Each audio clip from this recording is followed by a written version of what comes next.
and welcome to the 22nd, I believe, Pat Meyer Vision Awards, or 22nd award, 23rd year, I believe it is. So welcome, thank you so much for being here today. I'm Janet Lyness. I'm the Johnson County Attorney's Johnson County Attorney, if I could talk here. And I'm delighted to once again get to be the MC for the Pat Meyer Vision Award. We always hold this event in October because it's Domestic Violence Awareness Month. And I hope you've been able to participate in some of the other events like shopping for a cause at Hy-Vee or Fairway this last weekend, or donating money to DVIP. This is a very special award, though. We named the Pat Meyer Vision Award after Pat Meyer, who was also our first recipient of the award. She was one of the people who helped start the domestic violence, at that time just called Domestic Violence Project, and was the staff member who ran the house on Iowa Avenue for many years, through thick and through thin, as the shelter struggled to really become a place that people recognized as a safe place, that law enforcement was happy to take people to, and really started to build the bridges in the community and help people understand domestic violence.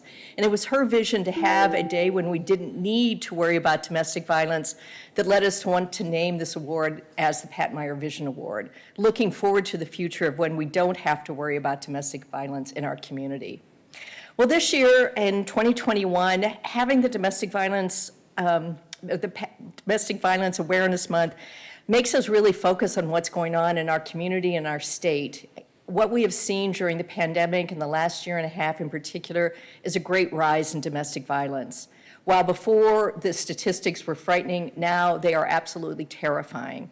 There was just an article in the Des Moines Register that looked at the number of people who have been killed so far between January and September of 2021. 17 Iowans have been killed by domestic violence just in those first 9 months of this year. That totals the number in 2020 who were murdered because of domestic violence. But even before this past year and this year, we were seeing an increase. From 2017, there were 8 victims murdered. 10 the next year, 15 the next year, and then 17 in 2020. So we're seeing an increase. We've also recognized that during the pandemic, so many services were closed to victims. They weren't normally going to their doctor. They weren't even going to their hairdresser where they might have a friendly ear to listen to the concerns. They couldn't go see families or friends who might be their support systems to help them get out. And as a consequence of that, what we have been seeing is an increased number of domestic violence cases that are only now getting reported. And when they are getting reported, frankly, the abuse is much worse than we used to see in the past. It's been extremely frightening and frustrating to feel like we are not making the roads that we were hoping to get to end domestic violence in the past. But in spite of my pessimistic view in terms of how things have been for the last year, I actually am still optimistic. And that's because of groups like the Johnson County Coalition Against Domestic Violence. Many of the members are here today, and in front of you on the tables are the list of the members, but I'm going to actually read them to our people who might be looking at this program later to remind you of who actually participate. And I want to tell you about the coalition. It's a group of individuals and organizations and businesses that come together regularly to talk about ways we can combat domestic violence and help survivors of domestic violence. It's been around for a number of years, and if this is the 22nd Pat Meyer Vision Award, it's been around longer than that. But it's made up of the Domestic Violence Intervention Project, the Johnson County Attorney's Office, the Iowa City Police Department, the Johnson County Sheriff's Office, the 6th Judicial District Department of Correctional Services, NISA, Rape Victim Advocacy Program, Monsoon Asian and Pacific Islanders in Solidarity, Iowa Legal Aid, Mediation Services of Eastern Iowa, the U of I Office of Sexual Misconduct Response Coordinator, Veterans Affairs, and the Johnson County Sexual Assault Response Team.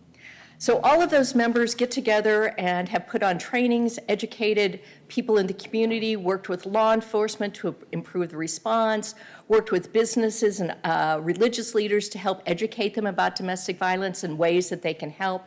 And it's been really a good group in our community to be able to have people who come together to talk about how we can solve the issue and the problems of domestic violence. How can we reach out more to people to get them to safe places? And how can we educate people to get them to stop abusing? So the coalition is something that should make us all optimistic for the future. One of the things that I always like to do when I'm at this award is to remind people of who has received the award in the past. And it is quite an impressive list of people. So starting in 2000, the St. Andrew Presbyterian Church was awarded it because they offered their space for the Safe Exchange program where parents could bring their children and exchange them in different places so that they didn't have to come together when they had a protective order to protect one of them from domestic violence. The Johnson County Coalition Against Domestic Violence is the organization that started that program. In 2001, Stephen Treves received it, and he was with the Community Mental Health Foundation, now Abbey Community Mental Health, and he had helped with so many different things, but especially being on the Batter's Education Program Advisory Board for a number of years. In 2002, J. Patrick White, the former county attorney, received it for his leadership in implementing different programs from Batter's Education Program in the court system to helping train everyone and how to respond to domestic violence. In 2003, the 6th Judicial District Department of Correctional Services was awarded it, and part of the reason was for something that we still have with us today. If you look around the room, you see these different plaques with shields on them. These represent victims, both adults and children, who have been victims of domestic violence and have died as a result of domestic violence. On each of the shields tells their story. And the Department of Correctional Services put these together with a group of inmates who were actually out at Hope House and worked to try to create these to give kind of the, give you a real feel for the number and the ages, et cetera, of people who die from domestic violence. In 2004, Linda McGuire was awarded it. She had formerly been the head of RAC, a first assistant county attorney, and subsequently a law professor, and she wrote the book on prosecuting domestic violence in Iowa, a book that we actually still will turn to, and was a leader in prosecution and training prosecutors to be able to respond and successfully deal with domestic violence in different communities around the state. In 2005, the Community Television Services did public service announcements for the Coalition Against Domestic Violence, and consequently, they received the award that year.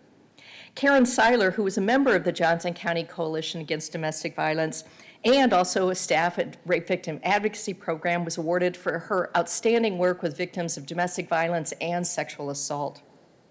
In addition to her, in 2008, we also awarded it to Bob Hartman with the Iowa City Police Department, who at that time was assigned to domestic abuse investigations and really stepped up and got involved in the coalition and was really instrumental in moving things forward with law enforcement. Marianne Petty, who was with DVIP, was awarded it in 2009 when she really kind of stood out to all of us as somebody who had kind of got above and beyond in working with victims and survivors of domestic abuse. Sandy Booker, our former victim witness coordinator with the Johnson County Attorney's Office, received the award in 2010 for her outstanding work with all of the victims and survivors going through the court system. In 2011, Linda Severson, who was a coalition member and a tireless advocate and with social services at the City of Iowa City, received the award for her work and continued work with the coalition. In 2012, Alda Burish received the award. She worked at DVIP and was again one of those outstanding people that all of us in law enforcement and prosecution had her phone number on our cell phone and knew we could call her day and night, 24 hours a day, who would respond to helping us with a domestic violence situation in which we needed to get help for a survivor or her family. Marco's Taxi Cab was also awarded it because they had really stepped up and gone out of their way to help people at the shelter when they needed things. The particular story I love to tell every year is that there was a child who was really just could not be consoled at the shelter, and somebody from Marco's Taxi Cab went and bought a binky in the middle of the night and took it to the shelter so this poor child could be comforted because the child had lost their binky when they went to the shelter. In 2013, Andy Winkleman, who was the academic coordinator and assistant director of educational programs at the U of I, received the award. He was instrumental in trying to get athletics involved in the Johnson County Coalition Against Domestic Violence and really trying to work with the university, and especially university athletes, to recognize the problems with domestic violence and have it addressed there. We also awarded it that year to Table to Table, which collects unused foods from restaurants and grocery stores and brought it to the shelter. When there was good food and the shelter needed it, Table to Table was instrumental in helping people at the shelter make sure they had food to eat. In 2014, somebody you will meet in another minute, Joey Matousek from the Department of Correctional Services received the award. She was the head of the unit that dealt with all the domestic abusers that went through the Department of Correctional Services probation, for those of you who aren't aware of that, and was just really very vigilant in trying to make sure that people who were going through probation actually learned something about how to change their ways, making sure they were held accountable, and making sure that survivors had what they needed and were aware of what was going on. We also gave the award to the Crisis Center, which is now Community, for their work in helping with the victims and survivors, making sure that they had what they needed to get to a safe place. Scott Stevenson from the Iowa City Police Department received the award in 2015. Again, he was the person at that time assigned to domestic violence investigations at the Iowa City Police Department, and he worked with the coalition as well.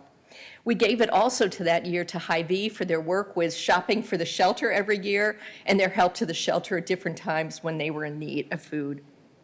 In 2016, first assistant county attorney, Rachel Zimmerman Smith, received the work. She was assigned at that time to handling most of the domestic abuse cases and really made a difference in terms of how we prosecuted cases, but also helping to educate law enforcement, judges, probation officers, a variety of people around the state on what's called the Ontario Domestic Abuse Risk Assessment.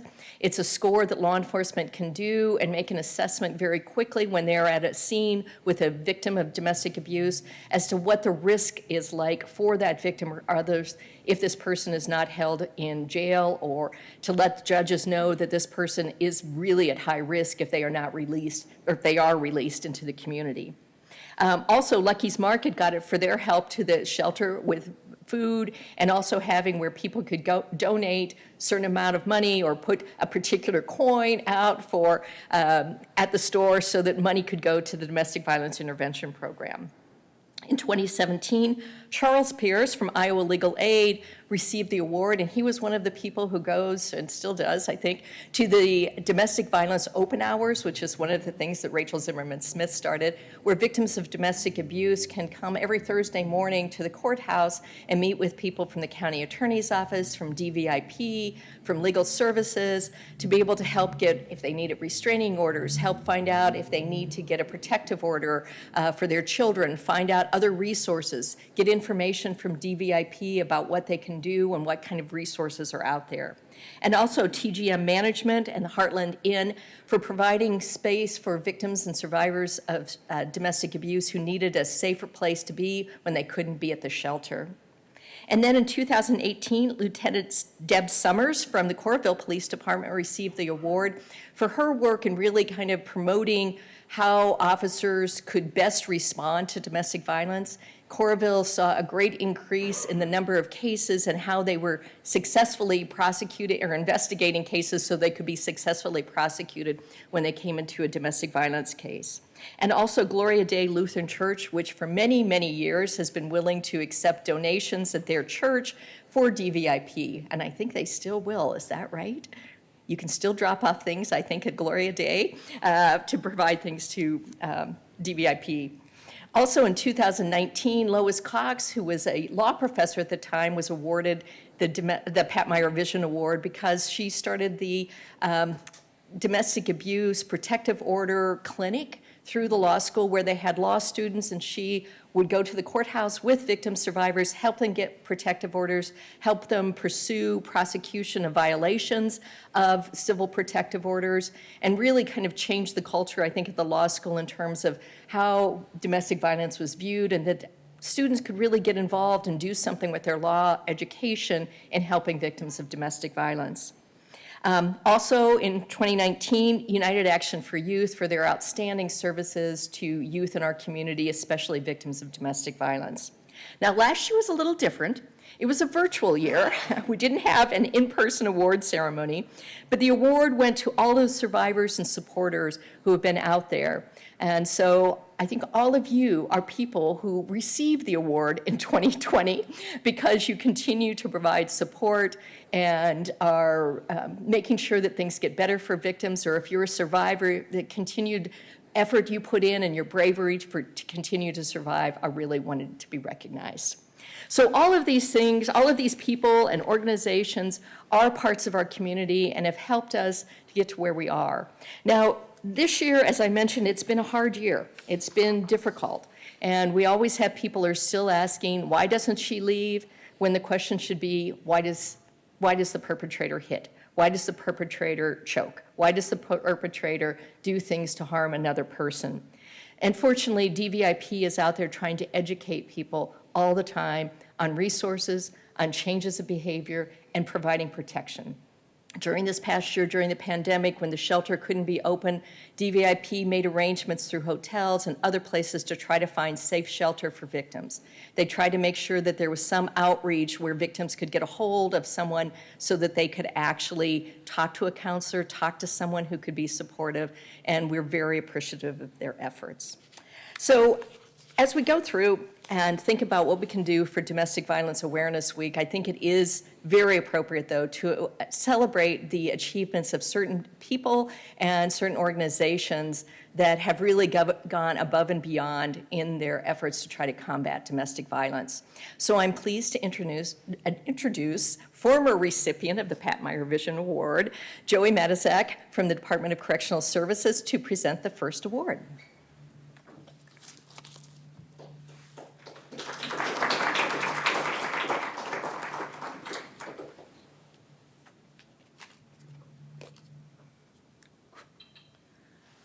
Hi, everybody. Welcome. I'm going to read the nomination for Sheriff Brad Kunkel before we present his award. Sheriff Brad Kunkel has been supporting and protecting survivors of domestic violence for 20 plus years in his law enforcement career and outside his work environment. Since being elected sheriff in January 2021, he has made it a priority to implement a domestic violence response protocol for his office. Sheriff Kunkel has improved the way law enforcement officers respond, support, and protect an individual's need during a traumatic event. He is outwardly passionate about decreasing the domestic violence occurrences in his community, and his passion is seen among his 100-plus employees, which then trickles down to others as they encounter survivors in need of assistance. Not only is Sheriff Kunkel making domestic violence prevention important in his employment, he has taken an active role in supporting DVIP in his personal time. Anybody who knows Sheriff Kunkel knows he genuinely cares about survivors and knows the complex dynamics of domestic violence and how important a community collaboration is in decreasing the violence and supporting the survivors. Come get your award, Brad.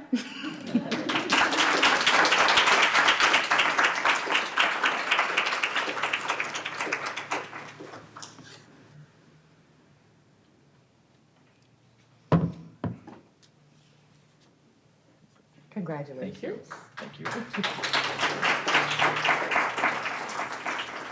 These are for you. Thank you. All right, I'll get out of your way.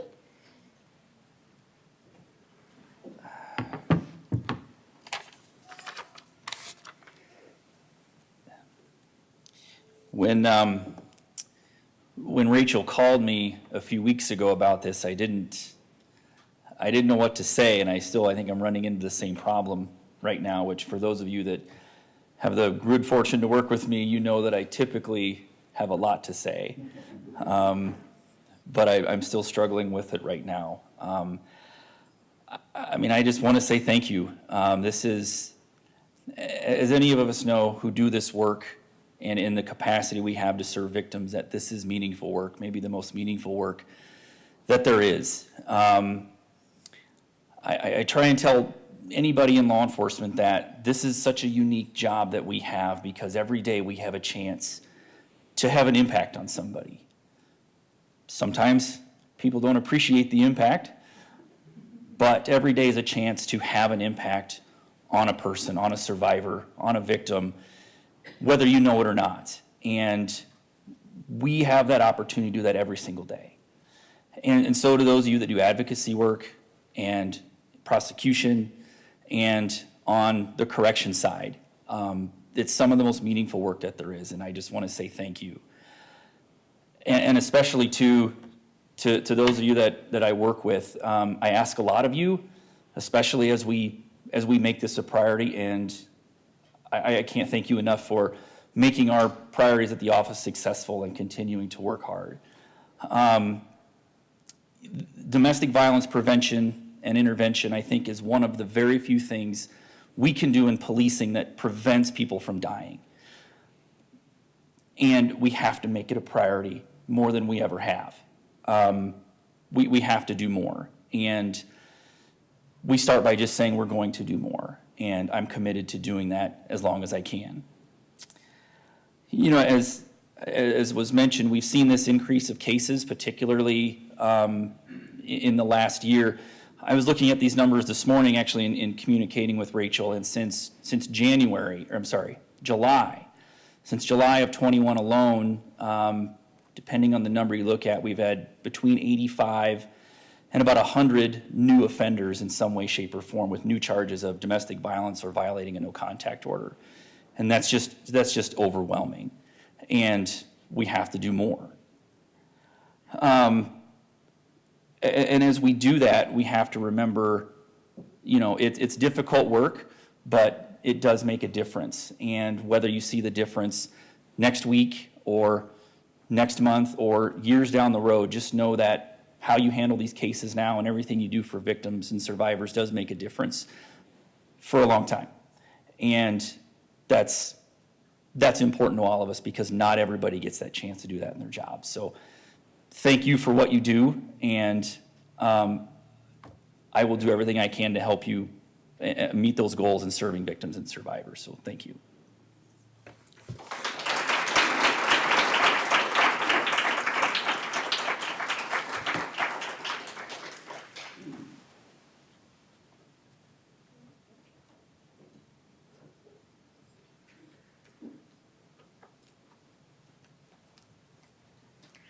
Next, I'd like to invite Alicia Martel up here to give our next award to a business or organization. Alicia?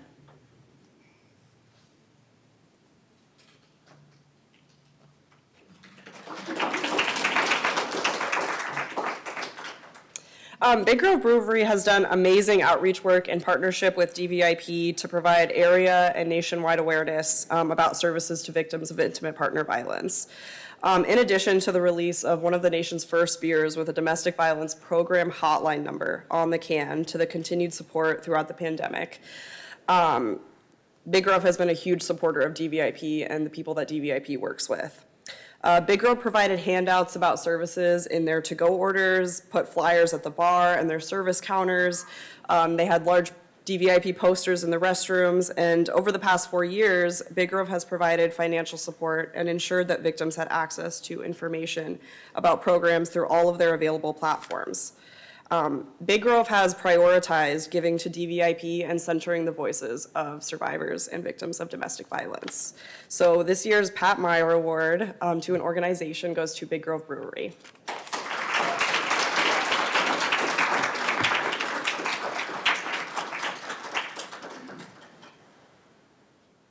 Thank you so much. Can I unmask? Is that okay? Sorry. Hello, everyone. I'm Katie. I work at Big Grove in several capacities, but I would say my probably top two positions there would be graphic designer and bartender. It's been a while since I've talked in front of this many folks, so I wrote down, but I might go off book. I guess, first of all, I want to thank you to everyone for having us here. I think having a brewery in one of these spaces is probably like unusual. And I think that's what most of this speech I have written is going to be about.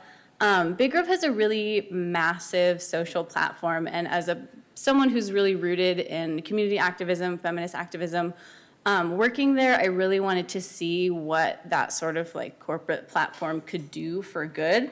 So I do want to give a shout out to Doug, who's here today. He's one of our founding members. I think it's really wonderful and unique that he allowed me to sort of like use this platform to amplify voices who are oftentimes silenced. I want to shout out Alta and Ashley from DVIP for being really amazing like workers on this project. They help us brew the beer, and they helped really like strengthen this partnership that we can hopefully continue for a really long time.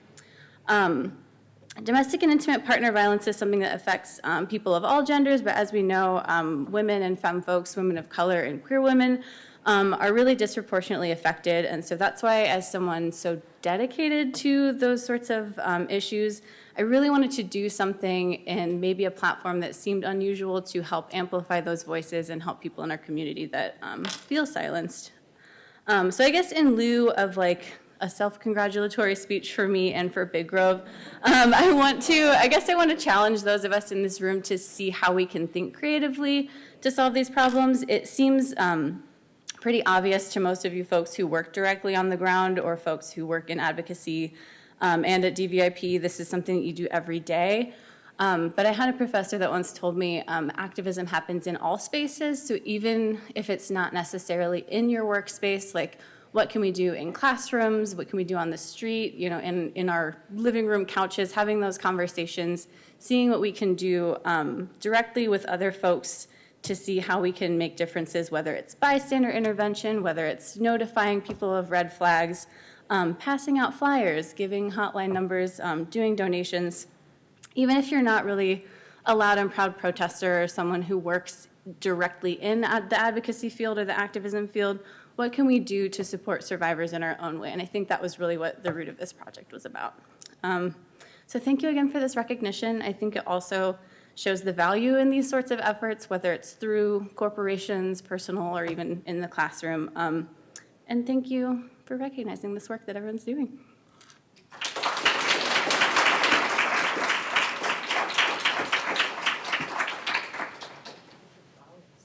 Oh, flowers? Thanks. Thank you. Well, let's congratulate both of our recipients one more time. Thank you very much.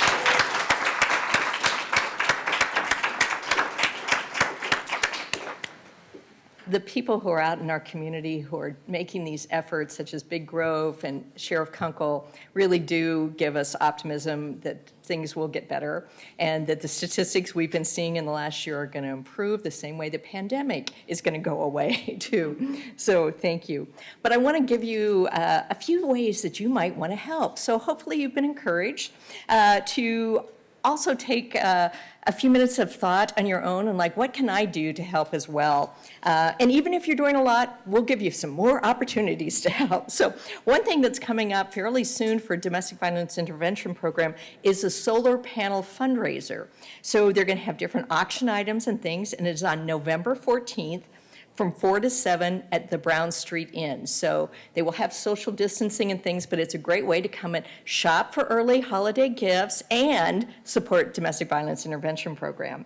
Additionally, in a few weeks, they're going to start the holiday toy drive for children who are at the shelter, where they collect toys and other things so that children or people at the shelter can shop for their parents or shop for the children. And so be watching for that and see where the drop-off boxes for the holiday gifts that you can donate to DVIP. And don't forget that on November 30th, it is Giving Tuesday, and DVIP would be a really good recipient of your extra dollars on that day, and you can just get on their website and give directly from your home to DVIP. And never forget, the Super Bowl supper will be coming up again, hopefully in February this year. And so that is an annual event that was done virtually last year. Still have my great mugs from that, so you won't miss out on getting your great bowl if you participate, even if it has to be done remotely. Hopefully we can get back in person, but it's a great way to support the shelter. Additionally, as the shelter is trying to expand and improve the facilities they have, any donation that they receive at this point would be much appreciated. Also think about ways that you can help educate people in the community, whether it's through your church, your school, your workplace, anywhere else. Other things you can do to get out the word, possibly raise a few dollars for DVIP, but especially getting out the word about their services would be extremely helpful. So I want to give you the hotline for DVIP, though, so that if you do know somebody who is in need, they can call.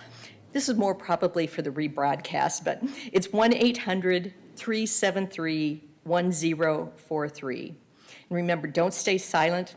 It's time to speak up all month about domestic violence and trying to end domestic violence. So thank you very much for joining us. I think there's some more beverages and food in the back, and please help yourself. But thank you for being here.